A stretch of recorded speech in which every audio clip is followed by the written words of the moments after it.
Halo Bro Konco, ketemu lagi di channel kesayangan gue sendiri. Hari ini gue udah bersama dengan sesepuhnya Christophorus. Ini pinispuh banget nih. Jadi kalau 20 tahun lagi ini orang udah jadi mitos lah. 50 tahun lagi Pak Mali nyebut nama dia nih. Tinggal diukir namanya ya. Diukir namanya. Ya. Kayaknya ada prasastinya tuh, ntar ada Tommy. Lihat dong, ini baju gue udah Vatikan, Vatikan.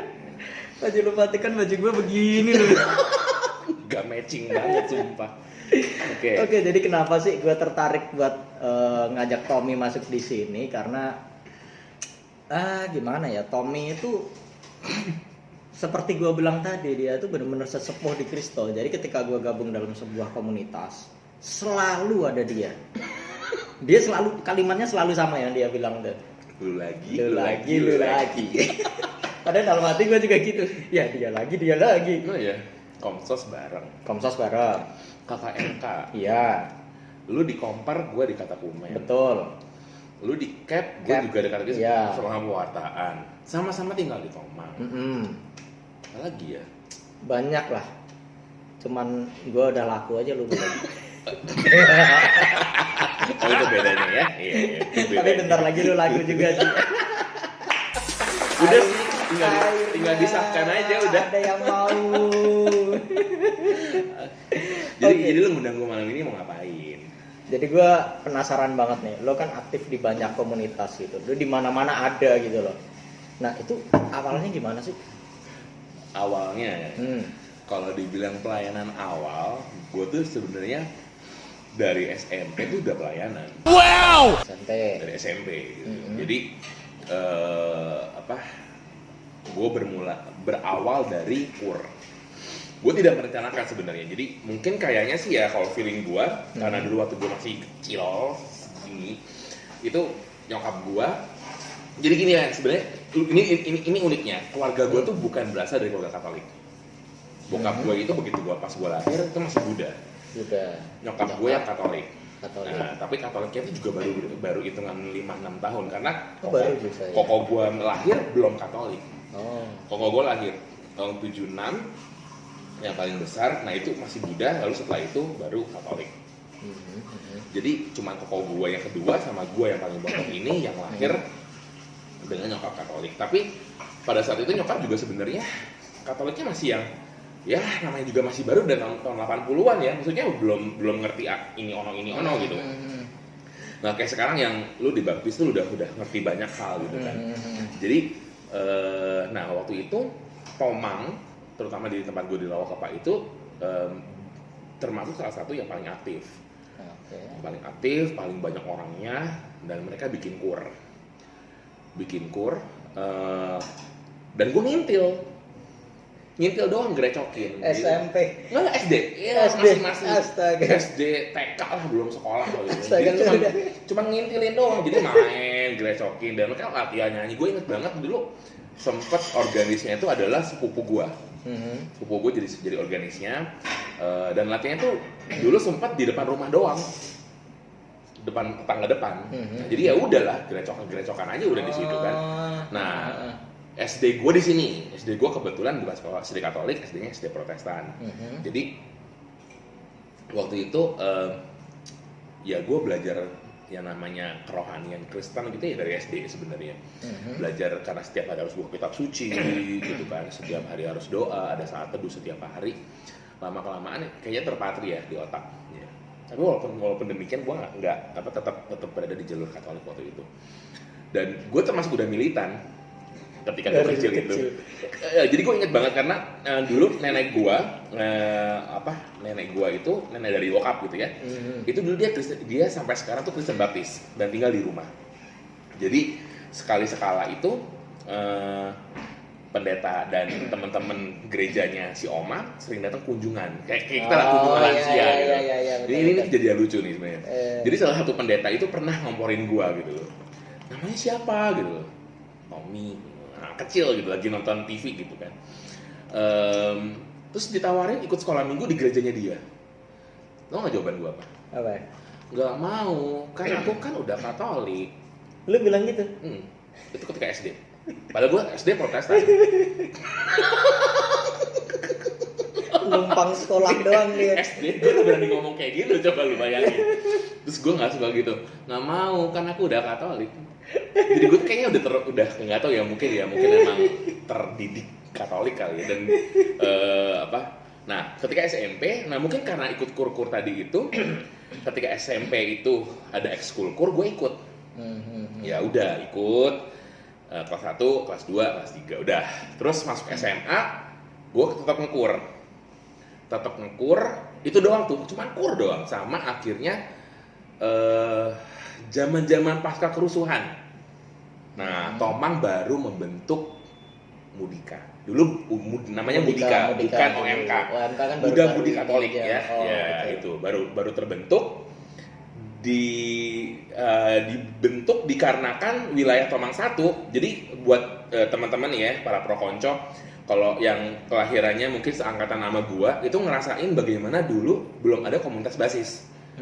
Dimana belum seperti sekarang yang jumlah lingkungannya banyak dan jumlah wilayahnya banyak. Jadi dulu Tomang itu cuma terbagi 2 wilayah, Tomang 1, Tomang 2. Tomang 1 mencakup tempatnya Venta, Tomang Tinggi, Tomang Utara, Rawakepa. Jadi banyak banget tuh lingkungannya. Kemudian Tomang 2 itu masuknya adalah Mandala, Gelong Baru. Gelong Baru itu dulu Tomang 2, iya. Nah, dulu Mudika yang aktif awal-awal adalah Tomang 2 yang Mudika aktif. Mereka udah bertahun-tahun tuh bikinnya namanya Mudika Trifilias. Itu udah itu zaman bahala banget deh. Dimana hanya terdiri dari beberapa lingkungan di Tomang 2, tidak mencakup seluruhnya. Karena jujur pada saat itu Mudika banyak yang mati di lingkungan. Di level lingkungan dan wilayah banyak yang mati suri, benar-benar tidak ada Mudika. Nah, lalu akhirnya Tomang 1 membentuklah Mudika. Terutama Rawakepa membentuk Mudika pasca kerusuhan, dikarenakan tahun 99 wilayah Tomang 1 kebagian jatah tugas panitia pasca Kristo. Dan kita mencetuskan ide untuk membuat tablo. Jadi tablo dulu drama Sengsara Yesus itu bukan dilakukan seperti kayak tahun lalu. Kalau tahun lalu kan anak-anak OMK yang mungkin canggih banget, gua jempol sama Bima bisa berani bikin tablo yang sekeren itu. Tapi zaman dulu itu karena TPE belum sesaklek sekarang, itu pengganti pasio. Oh, pengganti pasio. Jadi bacaan pasio yang panjang itu dirubah menjadi drama sengsara. Oh iya, betul. Jadi di dalam misa, itu di dalam misa, gitu. Jadi bukan di luar misa. Nah, kita inilah pemerannya waktu itu Tomang 1. Nah, udah akhirnya karena udah terbentuk dan udah solid, berlanjutlah kur. Tapi di sekitar tahun itu pelayanan gue mulai berkembang sedikit lah. Merebak kayak virus ya. Oke, berarti pelayanan pertama itu kur. Itu adalah kur. Dan seumur hidup gue tuh gue kur dulu. Sama akhirnya dicemplungin untuk latihan menjadi seorang konduktor oleh almarhum Mas Hari Biarmoko. Itu yang pertama kali ngajarin gue cara mengondak. Udah selesai tuh kan. Singkat cerita, gue berlanjut di kur dan Mudika. Pada saat itu Mudika juga up and down, on off, akhirnya bener-bener biar ambiar artinya udah nggak ada lagi. Sempat ambiar ya. Sempat ambiar, dan orang-orangnya juga udah akhirnya karena udah punya kesibukan masing-masing. Gue juga tahun 2000 kuliah, gue mulai pelan-pelan nggak di Kristo. Nah ini, jadi gue sempat menghilang dari Kristo, tidak begitu aktif. Gue aktifnya di KMK Binus. Gue alumni Binus, Binusian. Nah. Jadi gue aktif di KMK Binus. Jadi sempat gue mengalami yang namanya kayak ke gereja udah ya nggak gitu aktif, orang-orangnya juga gue nggak gitu kenal. Singkat cerita, sampai sekitar tahun 2004 gue kuliah di Binus pun pelayanan gue lebih ke arah kur itu doang. Ditambah lagi tahun 2001, kenapa juga gue sempat agak-agak meredup pelayanan gue. Tahun 2001 nyokap gue masuk rumah sakit dan kena stroke. Jadi gue harus banyak ya gitulah, mengalami up and down dalam kehidupan. Kondisi keluarga juga lagi ngontrak rumah, dan gue lagi bergelut dengan kuliah yang hancur-hancuran. Berapa semester lu? Enggak, gue tuh 8 semester, cuman gue salju. Gue salju, salah jurusan. Lu jurusan apa sih, Kak? Gue IT, salah jurusan gue. Ini pesan buat anak-anak SMA yang nonton ya, jangan pernah jadi manusia salah jurusan, nggak enak, sepet banget hidupnya sumpah. Nah, tapi gue di BINUS gue merasa nyaman karena KMK BINUS bener-bener menjadi tempat gue makin mendalami spiritual. Kemudian, tapi gue nggak aktif di paroki, gue agak-agak menghilang karena waktu itu paroki juga jujur, gue curhat nih ya, suasana Kristus lagi nggak enak pada saat itu. Kurang begitu enak lah menurut gue. 2004. Antara 2001 sampai 2004, agak kurang mengenakan buat gue ya, sempat kayak agak nggak enak lah. Nah ini gue kalau boleh izin berbagi pengalaman rohani gue. Pada saat itu, selama 3 tahun itu, gue kuliah juga lagi ancur-ancuran, kondisi keluarga juga lagi agak sedikit drop. Gue ke gereja tuh cuman setor muka, gue nggak dapet feelingnya. Gue bener-bener kayak buat ngisi formalitas doang. Iya, gitu makanya kalau kuliah tuh cuma absen udah gue pulang. Okay. Jadi gue hampa, kosong gitu ya. Nah, akhirnya tahun 2005, gue lulus tahun 2004. 2004 gue lulus kuliah, gue bingung tuh kemana. Mau kuliah kerja IT, nggak ada kantor bego yang mau meng-hire orang yang algoritma pemrograman aja ngulang 2 kali gitu ya. Ya, C++ aja ngulang 2 kali gitu ya. Udah ngulang 2 kali cuma dapat B lagi. Nah, udah itu. Enggak, jadi nggak lulus B gitu ya.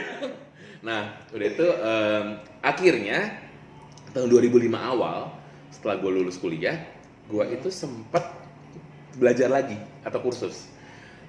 Gue kursus, pasti Pak nggak percaya. Apaan dong? Gue kursus penyiar TV dan radio. Oke. Di Interstudi di Sarinah selama 6 bulan. Jadi gue belajar tentang bagaimana baca berita pakai prompter, live report wartawan, jurnalisme. Selama 6 bulan itu gue di berapa pertemuan ya? Pokoknya 3 kali seminggu gue belajar, gue latihan selama 3-4 jam kursus. Belajarnya itu belajar studio, baca berita segala macam. Jadi kalau live report, chill. Pantesan ya, dia kayaknya pasif banget gitu soal kayak begituan. Ternyata belajar dia. Emang, dan gue waktu itu lulusan yang satu-satunya dapat A. Oh. Jadi lulusan terbaik angkatan gue, karena jadi abis pemecahan beberapa cuman jadi penyiar radio, gue berhasil lolos audisi penyiar TV. 3 bulan terakhir tuh gue belajarnya TV doang.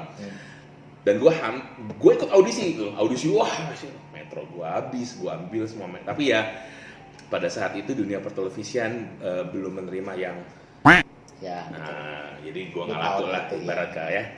Nah, tapi akhirnya rezeki berkata ke arah yang lain. Gue kerja di sebuah perusahaan retail perhiasan, di mana gue kerjanya di mall. Dari pagi mall buka sampai mall tutup, Sabtu Minggu gue kerja, dan gue nggak bisa ke gereja. Selama hampir setahun lebih gue nggak bisa ke gereja. 2005 pertengahan sampai 2006 pertengahan itu gue nggak ke gereja sama sekali. Ke gereja itu kalau misalkan gue inget banget gue dikasih kesempatan Natalan doang, 25 sama Kamis Putih, karena Jumat Agungnya kan gue harus kerja tanggal merah. Lu tanggal merah tetap kerja gitu ya? Iya. Sabtu Minggu tanggal merah tetap kerja.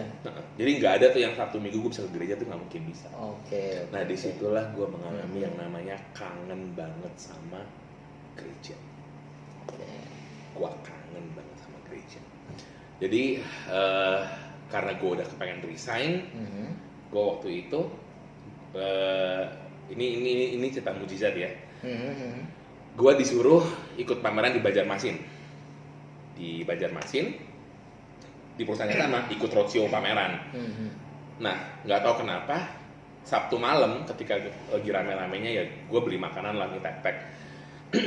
Nah yang nitip banyak, jadi gue kasih tuh ke mas-masnya, nih mas titipan pesanannya lumayan banyak, nih duitnya, saya tungguin gitu.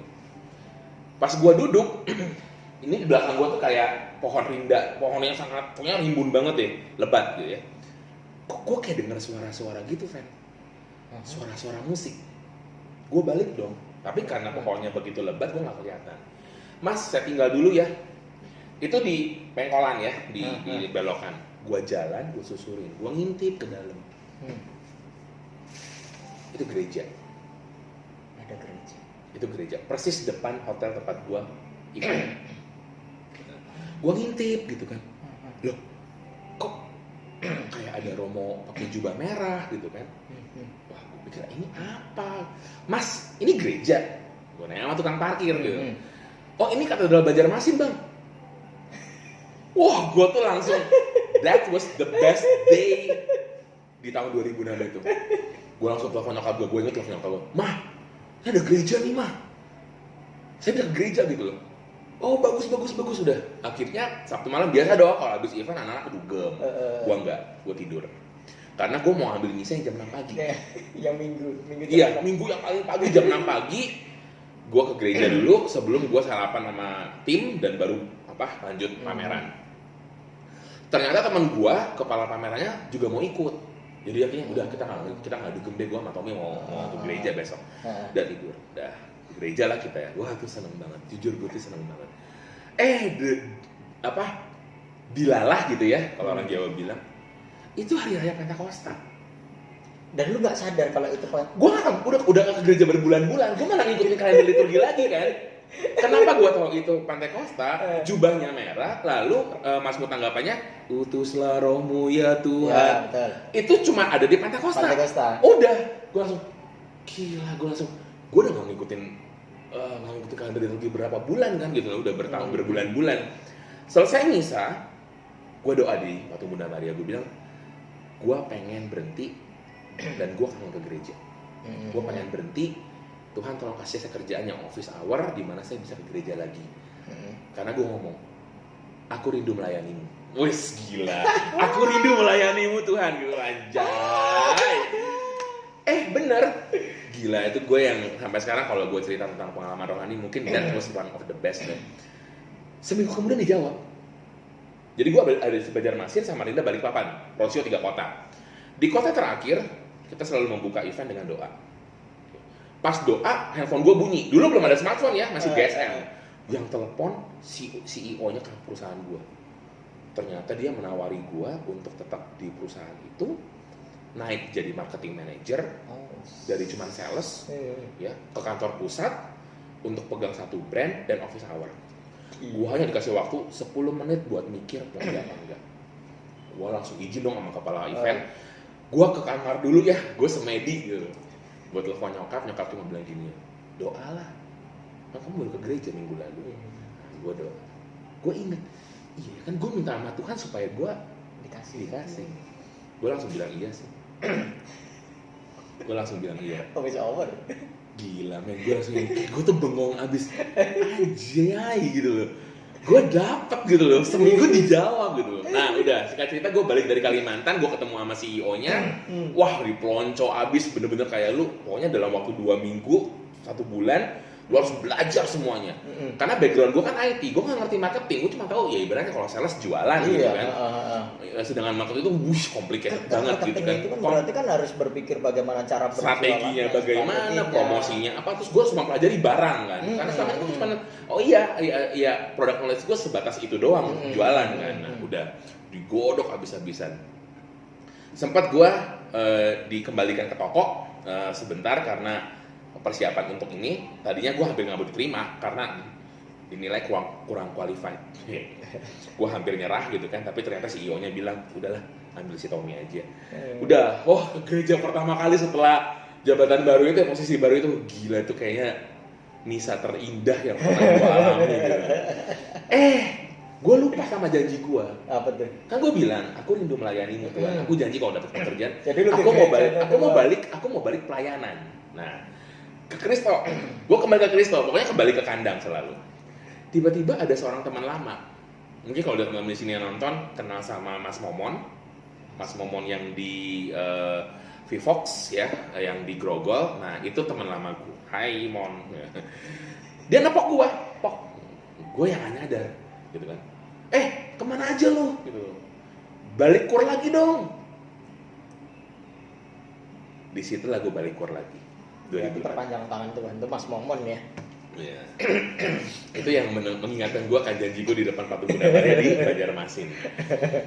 Lalu 2007 sebuah tragedi datang ke kehidupan gue, perusahaan gue mengalami kebangkrutan. 2007. PHK. Wah, gue udah bingung deh tuh gue. Tapi gue bersyukur banget ya di dalam keadaan seperti itu. Gue tuh terjaga banget sama Tuhan. Sempat turbulence ya, mau kerja baru apa enggak segala macam. Tiba-tiba gue nyeplos sama nyokap. Kuliah S2 aja deh. Tapi nggak mau. Waktu itu dua koko gue udah di Amrik. Dan koko gue yang nomor 2 tidak setuju kalau gue nyusul karena situasi lagi nggak enak. Jadi udahlah, ambil yang di Asia aja lah mah gitu. Gue pilih Malaysia. Gue juga nggak tahu kok tiba-tiba gue kepikirannya Malaysia gitu ya. Karena gue pikir waktu itu murah, kualitas juga lebih bagus dari Indonesia. Maaf. Dan nggak tahu ya, gue keceplosan aja. Walaupun nyokap gue nggak setuju karena menurut dia jarang ada orang yang zaman itu kuliah di Malaysia. Bukan destinasi favorit lah Malaysia itu untuk kuliah. Ya, Bukan. Gue nggak mau Australia karena mahal. Gue juga nggak mau bebanin orang tua. Nah, udah. Singkat cerita, sempet kayak mencari-cari pekerjaan, akhirnya nggak dapat. 2007 gue berangkat. Tapi bener-bener Tuhan jaga finansial gue banget. Nah, ini sekaligus cerita pengalaman rohani juga ya. Iya. 2007 tuh walaupun gue udah gak kerja tapi Tuhan benar-benar pelihara keuangan gue. Artinya ada aja rezeki. Teman lingkungan lah yang cari guru les buat anaknya bahasa Inggris sama matematika, dapatlah gue. Adalah rezeki nomplok. Terus tiba-tiba adalah yang minta nyari MC buat wedding, dapatlah gue gitu kan. Ada aja rezeki gitu loh. Terus jadi juri lomba apa gitu ya, lomba newscast-nya karena gue background-nya dulu kan pernah baca berita kan. Lomba news presenter bahasa Inggris, gua lah yang dipilih gitu kan. Ada aja rezeki yang iya. Sampai detik gua mau berangkat pun anak itu nggak rela berhenti les sama gua. Anaknya ada sampai sekarang si Richard di tetangga rumah gua. Dia sampai bilang sama nyokapnya, "Mak, mau 2 kali dong sama Kotomi gitu. Nggak mau cuma seminggu sekali gitu." Dia kayaknya betah sama gua. Udah, berangkatlah gua ke kampus ke Malaysia, dan ketika gue milih kampus itu pun gue ke agentnya tuh sampai bengong. Ini anak datang pertama kali ke kantor gue langsung milih kampus, langsung minta daftar, gak mikir-mikir dulu, gak milih-milih, gak survei, gak apa, langsung udah itu. Gue tuh kayak speed banget, jadi kayak cepet banget milihnya. Apa yang agent juga bilang, kamu gak mau mikir-mikir dulu, lu gak mau mikir-mikir dulu, mau cari-cari, gak ada perbandingan gitu. Iya, gini kayak langsung. Justru malah gini, udahlah gue ngambil UCSI aja Ci gitu loh, UCSI gitu. Terus gak mau pakai cadangan, Cici aja nih milih cadangannya apa. Gue seumur hidup itu agent ya gak pernah sampai minta agentnya milihin buat gue gitu loh, milih buat anak gitu loh, yang ada anak milih kan. Tuh agent sampai geleng-geleng pala gitu loh, gak yakin gitu loh. Karena sempat dia mikir gini, ini anak kayaknya secara IPK gak mungkin masuk. Jujur IPK gue hancur, S1 2,5-an lah. Dan dia udah pesimis, gue keterima. Tapi karena background pekerjaan gue di level manajerial, mungkin bisa ngebantu. Akhirnya dengan berbagai perjuangan, keterimalah gue di UCSI University, di alma mater gue itu. Terus sudah mulai persiapan kuliah, ambil tes IELTS dan segala macam. Pokoknya kegiatan gue ada aja, nganggur-nganggur tetap aja ada kegiatan gitu. Kalau nggak ngeles IELTS lah, ngumpul sama temen, MC wedding, ngelesin anak, ada aja gitu ya. Ada aja kegiatan gue, malah lebih sibuk daripada ketika gue masih kerja. Happy aja sih, sukacita menjalaninya. Berangkatlah gue. Jujur sampai gue berangkat ya, Fen, gue nggak tahu kenapa gue milih kampus itu. Sampai gue berangkat gue nggak ngerti kenapa bisa sampai gue milih kampus itu. Pak, ya udah pokoknya berangkat aja gini. Nih, gue pilih aja lah udah gitu. Gue kayak berdasarkan suara hati aja gitu. Pas gue berangkat, udah nyampe hari pertama kedua, gue nanya, ada gereja Katolik nggak di sini? Kebetulan dekan gua itu Katolik. Dia tunjukin, oh ada, namanya paroki SFA, Santo Francis of Assisi. Ya kalau di sana sebutnya Saint Francis of Assisi ya. Dah deket kok, cuman lu harus naik taksi, nggak bisa mungkin naik bus susah, harus naik taksi. Jaraknya cuma 2 menit dari kampus, 2-3 menit lah naik taksi, cepet. Jadi cuma 12.000 kalau uang rupiah, 12.000 saat itu. Enggak bener, karena kan sekali sama itu cuma 4 ringgit kali 3.000 kan cuma 12.000. Tahun 2007 berarti. Iya. Nah, udah. Ikutlah gua ke gereja. Lu tahu nggak? Ke gereja pertama gua di sana, gua berangkat jam 7 pagi ketika matahari belum terbit gitu. Nyampe sana gua ketemu sama uncle India gitu. Gua nanya, "Misa jam berapa?" Misa sih jam 7, tapi sorry, ini misa pakai bahasa India. Oke. Terus misa yang bahasa Inggris jam 9. 2 jam gue nunggu di halte bus. Demprok gitu ngeliatin mobil lewat. Nah, kan kalau mau pulang belum ada, susah, mau pulang tuh susah, tapi balik lagi ngapain, ya udah. Iya, Gue nggak bener, demprok di iya, situ. iya. Akhirnya hari ulang ke gereja gue ikut misa bahasa Inggris. Ketemu beberapa orang yang ternyata satu kampus sama gue. Oh, Nah, oke. tapi orang lokal Malaysia. Hmm. Akhirnya ngobrol-ngobrol kenalan. Udah. Singkat cerita, setelah beberapa kali ke gereja bareng sama anak-anak Indo juga, ketemulah kami dengan seorang Romo. Paroki gue tuh Kapucin. Oke. Kapucin, jadi OFM Oke. Kap ya, Fransiskan Kapucin. Mm-mm. Nah, gue ngobrol pakai bahasa Indonesia, gitu ya, sama anak-anak Indo yang ke gereja bareng. Gue ketemulah dengan mentor gue yang sekarang, yang pernah mentori gue selama di sana. Jadi ternyata di paroki gue tuh ada beberapa orang Indonesia, bukan cuma mahasiswa, tapi ada juga memang orang-orang Indonesia yang udah lama di situ. Ada Gitu. Cimega, orang Semarang yang suaminya orang KL, dia orang Semarang. Ada Kobeni, dosen farmasi di sana, yang juga di paroki situ. Dan ternyata nama paroki gue adalah seorang Sabahan. Sabahan itu. Itu Sabah di Kalimantan. Oh, oke. Dan dia seminarinya di Medan. Oke. Jadi dia sangat fasih bahasa Indonesia. Begitu dia dengar gue ngomong pakai bahasa Indonesia, disapalah gue. Singkat cerita, kita jadi akrab, kita jadi gue terlibat, gue dilibatin ke kur lagi. Kur lagi. Karena ada cerita masa lalu dulu kan. Kur lagi, ya kan? Dan ngelatih kur di Malaysia itu ajunubilan jalik sumpah. Kenapa tuh? Karena mereka nggak bisa baca nota angka. Jadi gue harus mempraktekkan lagunya, menyanyikan lagunya, terus mereka ngikut. Jadi memang bener-bener pergumulan dan cukup struggling banget untuk ngajarin mereka. Tapi alhasil oke. Kur lagi, intinya kur gitu ya. Nah, itu di 2008. Jadi gue kuliah 2008 di DL. Suatu hari, Keuskupan Agung Kuala Lumpur itu mengadakan lomba kitab suci antar paroki. Diaudisilah paroki kita. Ya, siapa lagi kalau bukan kita yang menang? Kenapa bisa begitu? Ya karena jujur aja, kalau kita ngomongin saudara-saudara kita malah Katolik yang di Sabah dan Sarawak, pengetahuan kitab suci dan kekatolikan, pengetahuan gereja mereka itu masih sangat rendah. Masih sangat rendah. Jadi perjanjian lama perjanjian baru kita nggak ngerti gitu loh. Ya hasil pada saat seleksi di level paroki ya gua, Michael, anak Indo, dan Kak Marcella. Karena itu orang Batak, udah almarhumah, orang Batak. Ya kami bertiga lah yang mewakili paroki ke sana, ke keuskupan. Oke? Nah, alhasil ketika di level keuskupan bertempurlah dengan orang-orangnya orang-orang lokal Malaysia, sahabat Sarawak juga. Menanglah kami. Iya. Menanglah kami karena pertanyaannya berapa jumlah keuskupan yang ada di Indonesia? Yang tahu kan cuma kita doang. Iya. Iya, udah. Terus kita suci sinoptik segala macam. Nah, karena gue menang, Romo Paroki Romo Valentine yang sekarang di Johor itu menyuruh gue begini.